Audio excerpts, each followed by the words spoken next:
G'day guys, welcome to another Top Shot Thermal video. Today I'm going to be giving my thoughts on the Nocpix AceH50r. I've been using this scope pretty flat out for the last 6 months, so yeah, here's my honest review. If you're looking at purchasing one of these units,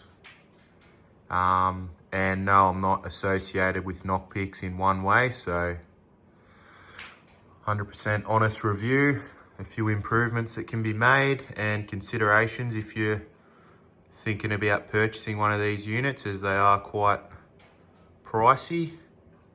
So yeah, we'll get into it.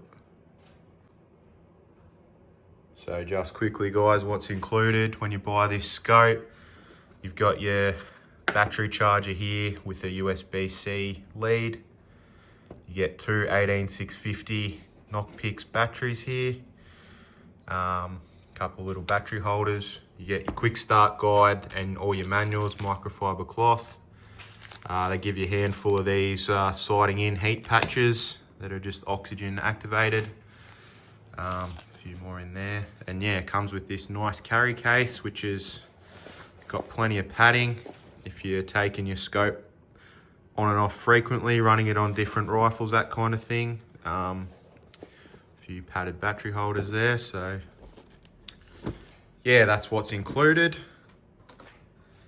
Yeah, we'll get on to thoughts on the scope.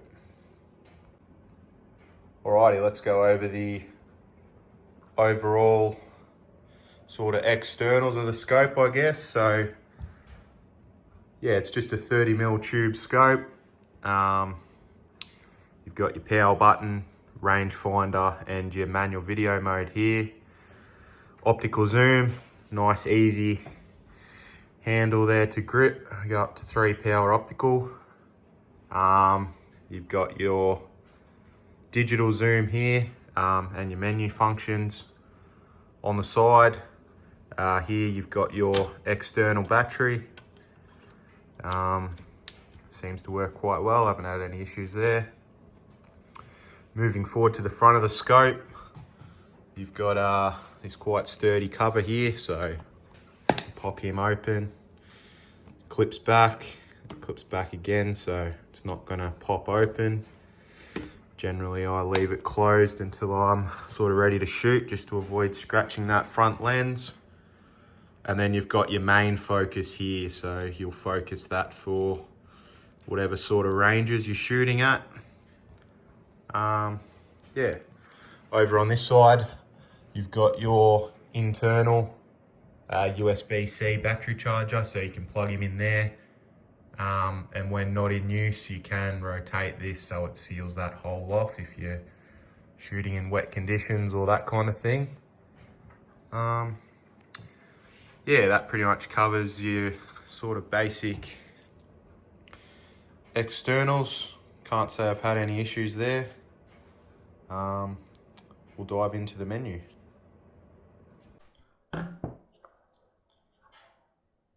Alrighty guys, just so everyone knows, this is 100% filmed audio off the scope itself. So we'll jump into the menu, just long hold on the top menu button. You've got your ultra clear.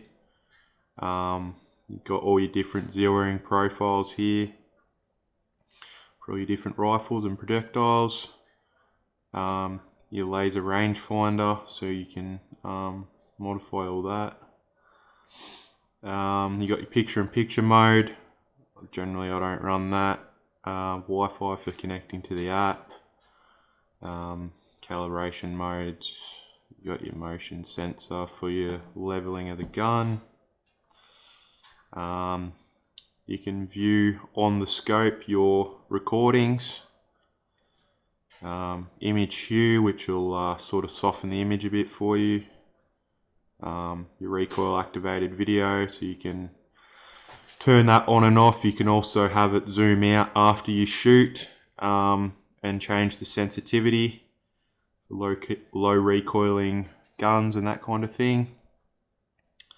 You got your standby mode, automatically put itself in standby, turn that on and off.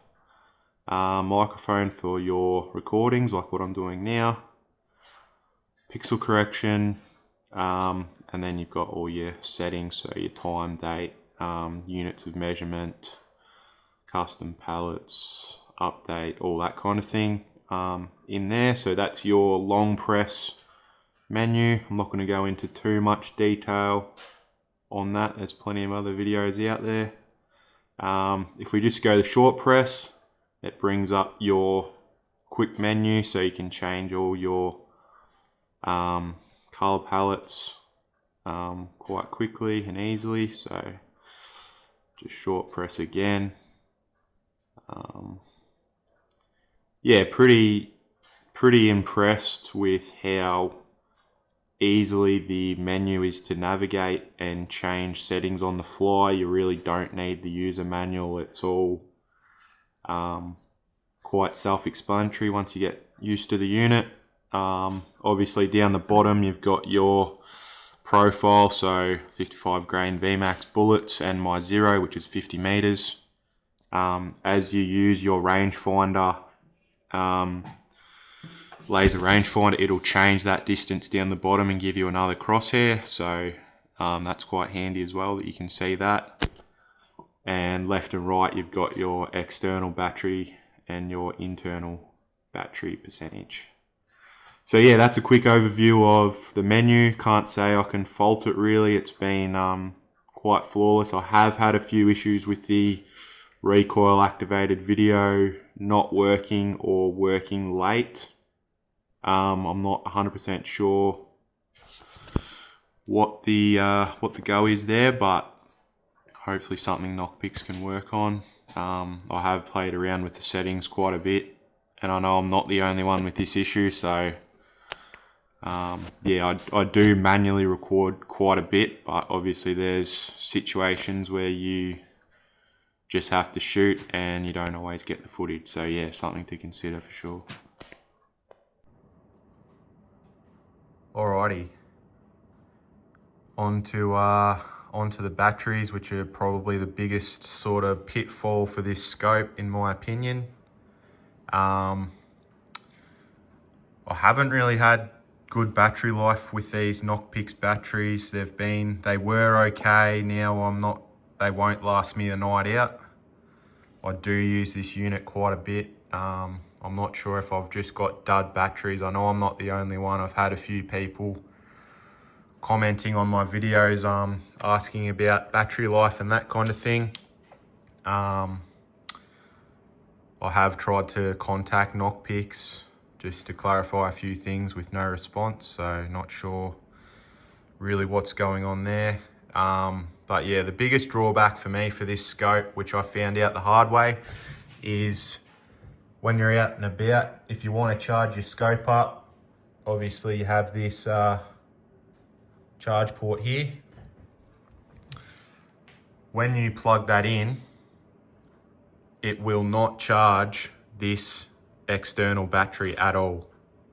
So if you're out and about, you have to carry one of these units to charge your batteries, or carry spare batteries and that kind of thing, which I know it's not a massive thing for some people, but it is nice to just plug it in and it charges everything. I'm not sure if that's something Nocpix is going to fix or what the go is there, but yeah, something to definitely consider if you're looking at buying one of these scopes. I know all the other ones sort of do it, so I'm not sure why Nocpix has sort of bailed on that idea.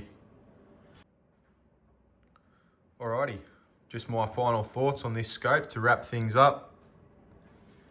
If you're looking to buy a scope that has optical zoom, it's easy to use, quick, reliable. I highly recommend this scope. Yes, it does have a few drawbacks, but they're all things for you to consider. My main recommendation would be just do your research. Thermal is an ever-evolving beast. There's always going to be something 6 months time that's going to be a new model. It's going to be better. Just buy something that you're happy with now You can always upgrade, but it's a big investment. So yeah, take your time, do your research, watch videos like this, and just make an informed decision. Another sort of on a little bit of a side note, highly recommend getting a QD mount so you can run your investment on other rifles. I've got a spur mount on here. Yeah, haven't had any issues with it. I quite like that it has the 2 latch cam over levers there. So yeah, that concludes my video. I hope you all like it. I'll do another video going over my setup here. But yeah, for now, that's my final thoughts and opinions on the Nocpix AceH50r. If you enjoyed this video and it helped you out, make sure you give it a like. Drop any questions you have for me down below in the comments. And yeah, thanks a lot for your support. We'll see you all on the next video.